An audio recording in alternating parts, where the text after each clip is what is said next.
I am so excited for today's guest. She is incredibly involved in her community. She is a professor of practice in higher education at Arizona State University, and she was the vice provost for academic partnerships for 10 years at ASU.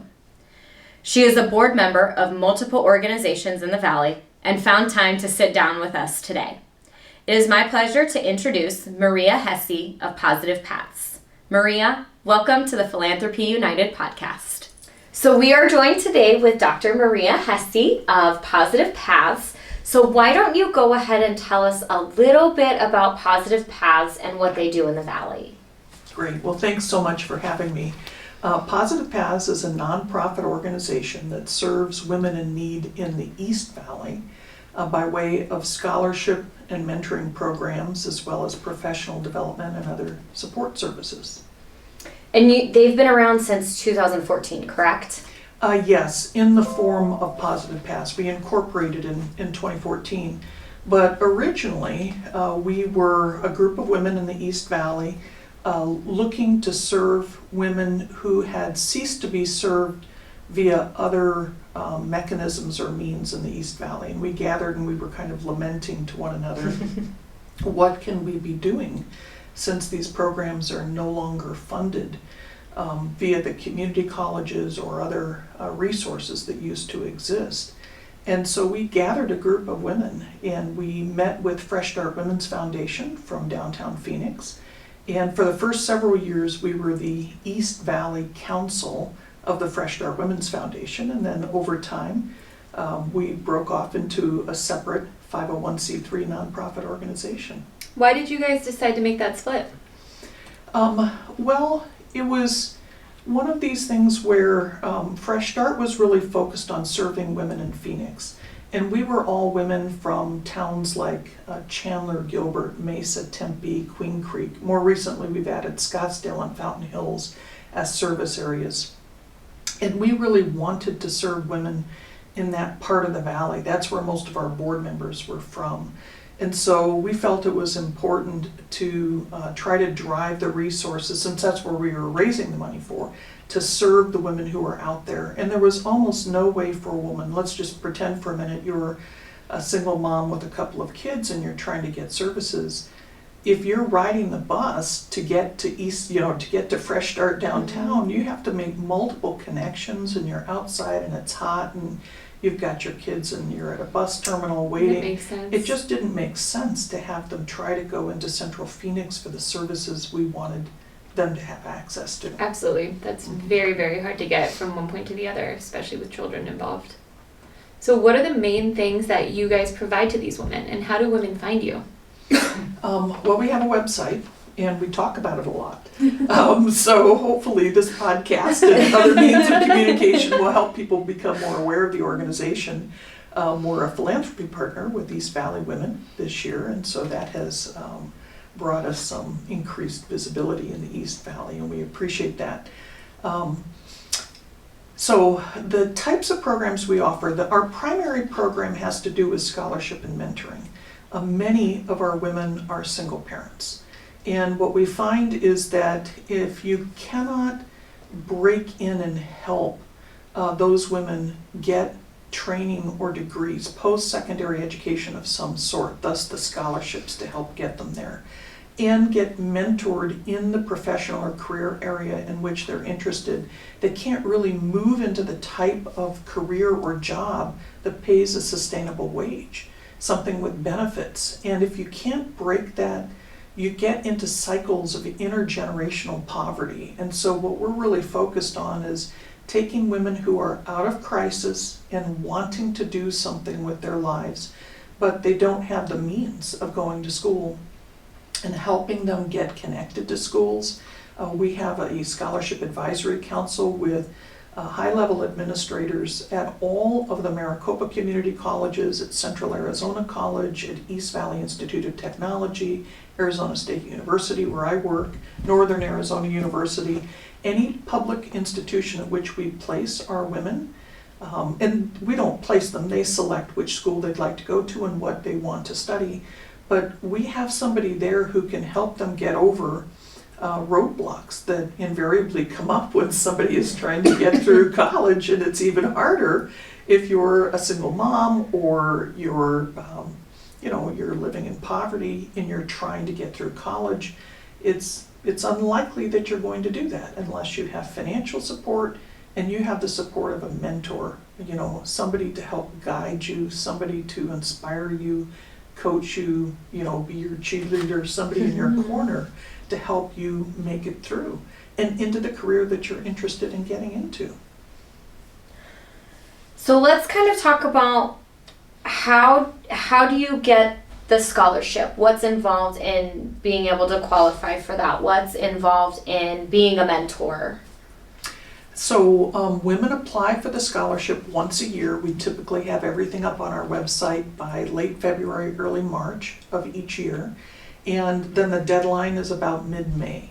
Okay. And then we have a scholarship committee look over the paper application. So they fill out the application. They give us what's called a FAFSA, the free application for federal student aid form, which helps us have a way of determining their level of income in a fair and consistent way to see if these are truly people who have financial need. They get a letter of reference and they give us their transcripts if they've been to school before or if they're a recent high school grad. And that helps us get kind of an idea of, they answer questions for us about what they aspire to do and who they are. It gives us an idea of who to select to interview. Then we take a subset of all the paper applications and we interview them over the summer with a committee of professionals, women professionals in the East Valley who are willing to work with us. And we then select from there as many people as our budget can sustain. Because we commit not just to giving them, a scholarship for the fall semester, but for 8 semesters. Oh, wow. To help them finish out their degree. So for most women, let's say you're, in your first semester or 2 of a nursing program, and now you realize, oh my gosh, I'm not sure I can get through without a little more support. You would apply to us, and assuming that you meet all the other criteria, then we'll work with you and you will find you a professional nurse who's out there working, who can help you understand better what is that career going to be like. What are professional networks that I might need to get connected into if I really want to get placed quickly in a job after graduation? What other little tidbits do I need to know about doing well when I'm interviewing or when I'm looking for things? Things they don't teach you in school. They don't necessarily. And here you have this professional coach, somebody who's volunteered to be a mentor. Now you said in addition to the applicants, who are the mentors? Mm-hmm. Well, we have 31 women that we're working with this year. We do other events that serve many, many other women via professional development events. And a lot of women come in for gently used professional clothing that we make available to them as well. But the 31 that are in the scholarship and mentoring program, we'll follow them through semester by semester, making sure they're taking the right classes, they're getting themselves registered, they've got a cheerleader on their side, they're making it through to graduation, and we have lots of great stories. I'll just tell you a few just so you have an idea. Pam, one of our women from a number of years ago, now successfully employed as a nurse, her husband had passed of cancer, and so she was just 2 special needs children and just completely devastated. How is she going to make a living? How is she going to deal with 2 special needs children? And so she decides she needs to get back to school. She gets into the nursing program. She's doing okay, but she doesn't think she can sustain herself in the nursing program, not by taking care of the kids. She doesn't have money for the things that the other students have money for. You have to have scrubs, you have to have certain supplies. She's just poverty stricken. So we pick her up. Now, the good news is that Pam did get through nursing school and her mentor helped her get her first job. She's doing very well. She takes care of her kids. She's fantastic. Ayla, another young woman, she was only 22 when she became widowed. She was a single mom of 2. Her husband was killed in gang violence. She got through a criminal justice program at Mesa Community College, transferred to ASU, went to the Barrett Honors College, graduated there, is now a law clerk in a local law firm, doing very well for herself and her kids, and wants to go to law school. So That's we've great. helped her make those connections. Wow. I mean, this is the sort of thing that can happen with if somebody just intervenes and provides a little support, a few connections, a little bit of monetary support for these women, because otherwise what we're going to end up with is women on welfare who they and their children need public support. And why would we want to do that? Because they're not really asking for any form of a handout. They're just asking for somebody to give them a little bit of support to get to the next level in their lives. That's amazing. fantastic. They always say never underestimate the power of one. That's right. So one person being that mentor, making that connection, making that call, That's right. something that could take, someone like Kendall or I 5 minutes to get the right thing sorted I know. out. Well, here's a good example. So Amanda, one of the women, she came to us and she was working the overnight shift at Walmart. Recent high school graduate, but really struggling to get a basic job and working these terrible hours at a very low wage job. And she's thinking to herself, how am I going to make it over time? She goes to the local community college, they do an assessment, and they realize that she's not able to read and write at even a high school level, much less a collegiate level. And she finally, that's the nail. She was looking to figure out, why is it I can't get ahead? Well, she didn't realize she was illiterate. So she's a teacher now. It's just, That's like the That's best all around amazing. story. I know, it's a fantastic story. And her mentor, what she credits her with, is kind of inspiring her, keeping her on track, guiding her to get along. She says her mentor wasn't a teacher. She was from Intel.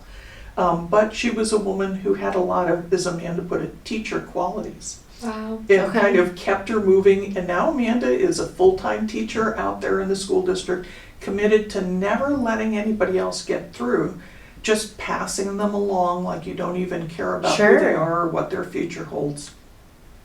And she makes sure her students get there, and now she's in a graduate program at ASU. So, That's just amazing. so proud of these women for what they're doing with their lives. Yes. It takes a lot of personal resilience and courage, but, that's what the mentors That's just kind of incredible. help them along. I love that. Cool. So let's talk about fundraising. Okay. So we are personally obsessed with helping nonprofits Raise have money. the best fundraising experience for their And donors that is as so humanly cool that you possible. guys do that. So cool. So We also just love events. We do. We live and breathe and just love events. We love digital things too, but I mean, that's where we find our passion. It's like training for game day, and then you get to the event and, it's the best. But we know that all of our nonprofit friends this year have had such a tough time in the last year, not this year. This year's going to be good. But what have you guys done? Have you had to switch over to virtual things? How have you shifted? yes, and we're still in massive learning mode with moving into the virtual world with this. So we annually hold a gala, typically held in April of each year. And it's our major fundraiser. It brings in typically more than $100,000. And then we have some other grant programs and private funders. We have a monthly giving program and other options for people to give. But not having our major gala fundraiser was a huge blow to us last year. So we were scheduled in April of 2020. And of course, that's when the governor's mandate came in that you couldn't hold these large gatherings any longer. And how We many had to did you cancel. typically have at your gala? Typically 300 Okay. of the most powerful people in the East Valley. It's a fantastic event where we honor the East Valley Man and Woman of the Year. We have some of our women speak. These are, people who come who care about helping women, and families in the East Valley kind of get to the next step in their lives. And we couldn't have it. And so the dilemma was, well, then what do you do? We've already committed to all of these women to get them into school in the fall and to help pay for it and to help move them through, and Yeah. we have only one part-time employee, but you worry even how will you handle your rent and how will you pay your employee, and when you don't have revenue coming in. So we pivoted to the fall to trying one online auction, Okay. which we did over the summer. We did a shoe raffle which was a good fundraiser, $10,000 in the door on that, which was Wow. very, very nice of the donor. What was the shoes? I'm trying to remember the name. It's so embarrassing because I'm not much of a shoe person, but it was just, it's a designer shoe. I will think of it and tell you because I'm sure they would love to be, on your podcast and know. But these are expensive shoes that most people, other than I, would know the names of, and want to have. And so people bought a $100 raffle ticket. And we sold a maximum of 100 of them, so it was $10,000 in the door. And then they earned, or they got, if they were the winner, one pair of these shoes per month for a year. Wow. And so you could give out the certificates. You could say, like the person who won it, who happens to be the president of Glendale Community College on the far west side of town, she shared it with her daughters. She gave them, hey, you pick out 3 pairs, you pick out 3 pairs, you pick out 3, and I'll pick out 3. And, it was great That's fun. great And she was so creativity. excited to be chosen and so excited to support women, even if she hadn't been chosen. But I would go for that for $100. Oh yeah. For free shoes for a year. It was I mean, I was fun. wondering how you'd get the right shoe size. That I know, makes that's what I was sense. wondering I was too. thinking it was like, just a solitary Right. pair. You can go online, you order them one a month with these certificates that you have. It was a lot What of a fun. great idea. So an online auction, we did the shoe raffle, we did the fall golf event, which was one of the few things you could do outside, socially distanced, where people could enjoy themselves and still contribute. Yeah. And so we're hopeful that our April 2021 gala will go. We really don't know if it will or not. Right now, it looks unlikely that Really? they'll be able to hold an event. Even though it's an outdoor venue, they've already notified us that because of the social distancing requirements, that they will be able to have perhaps half of who we would normally have there, which means then we'd still be paying for the cost of the venue without as much revenue coming in. Right. So we're having to think differently and apply to other programs and look for grants and look for other creative fundraising venues, because it looks like at least part of 2021 isn't going to be allowing in-person events either. My So, heart breaks. It's tough. But there's other ways to donate.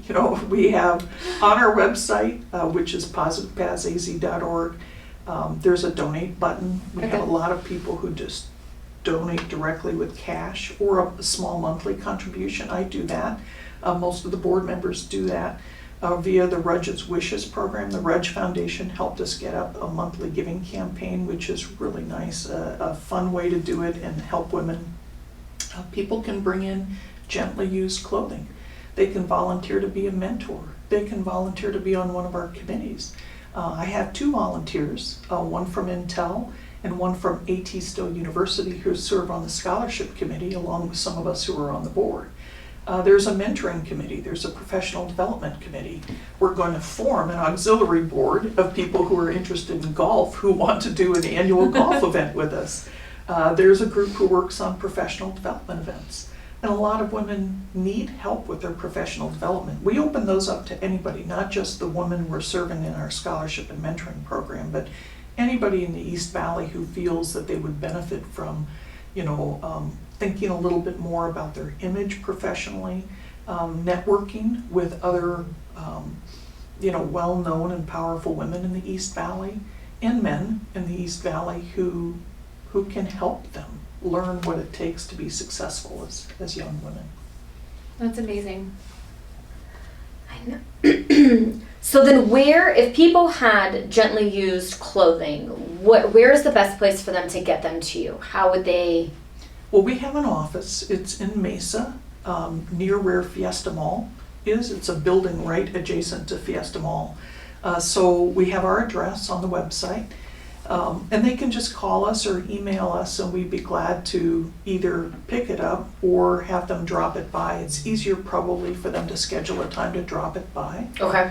We only have that office covered part-time. We have 1 part-time employee. Gotcha. But we, it's really important to get gently used professional clothing and accessories for many of these women, because when they go out to their first interview, you want them to feel confident, you want them to feel like they know what to expect, and being dressed and accessorized appropriately is all part of feeling like a professional woman and presenting yourself well in the workforce. You know what could be a really great partnership for you guys is My Sister's Closet. For all this stuff that they don't take, do you guys already do that? No, we don't, but we do give a lot of the things that come to us that we can't use for our women.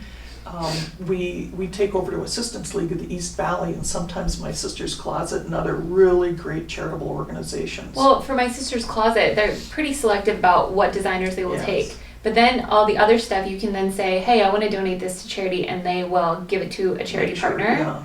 But I'm sure there's a lot of clothing that would be perfectly suitable for this specific need, that then if you became a charity partner with them, you could have access to, probably 10 That's a times the great amount idea. of clothes. If you know And it's a anybody local- there, you let me know. I do, actually. And it's We'd a love to local get Arizona connected. company. She's expanded, but point is, she started here. Well, and the partnerships is really the way to go nowadays. So It really is. Right now, we're partnering considerably with a variety of organizations. Assistance League of the East Valley Women that you're involved with, fantastic organization with Joanne Holland and group. Sunshine Acres, who I works love with- Sunshine Aren't they Acres. fabulous? I've They never work heard with of them. Foster children. Oh, it's like the And- greatest little store. It's all donated, kind of like Goodwill. But all the money that they raise goes back to the kids that are living on in this. foster care, yeah, they're basically on in site. these homes. And a lot of those women, they don't have any adult to guide them through college. And so if you've been, raised in foster care and you really don't have the family support, we encourage the Sunshine Acres staff to identify women who might benefit from a scholarship and mentoring program like ours. We work with Homeward Bound's Destination Diploma program. They work with kids who are homeless and or partially homeless in the Chandler School District. So we have a lot of these connections around the East Valley for referrals to us and also to help us do certain things that we wouldn't be able to do on our own. That's amazing. I Yeah. love that. What was my question? How did you end up getting involved That was specifically going to be with my this next question organization? also. Well, I was, way back, I was the president at Chandler Gilbert Community College. Okay. And I was lamenting to a friend who was the CEO of the Chandler Chamber of Commerce that I was really disappointed that the state had cut the funding for community colleges so severely that most colleges were having to either close or reduce services for the child care centers, the women's reentry services, and all of those things.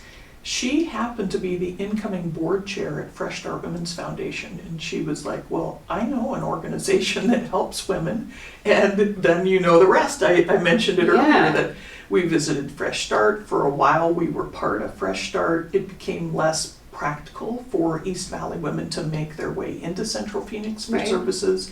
We decided we needed to become a sister organization, if you will, starting some of the services. We were not as comprehensive as Fresh Start. We're a small nonprofit. But that was basically how we got involved. We gathered a group of about 50 of the most powerful women in the East Valley at the college and said, don't you think we ought to be doing something? Who helped you along your path? And almost everybody had the story of a mentor or somebody who had assisted them along the way and understanding how to move up in their careers or how to get entree into that career field. And we said, we can do this. We don't know everything, but we know some things, and we're committed to the cause. And so we started with 4 of us signing the paperwork to become a separate nonprofit. And we now have board members from basically every major East Valley corporation, Intel, PayPal, Trust Bank, Dignity Health in the hospitals, the Associate Vice Chancellor of the Maricopa Community Colleges, myself from Arizona State University.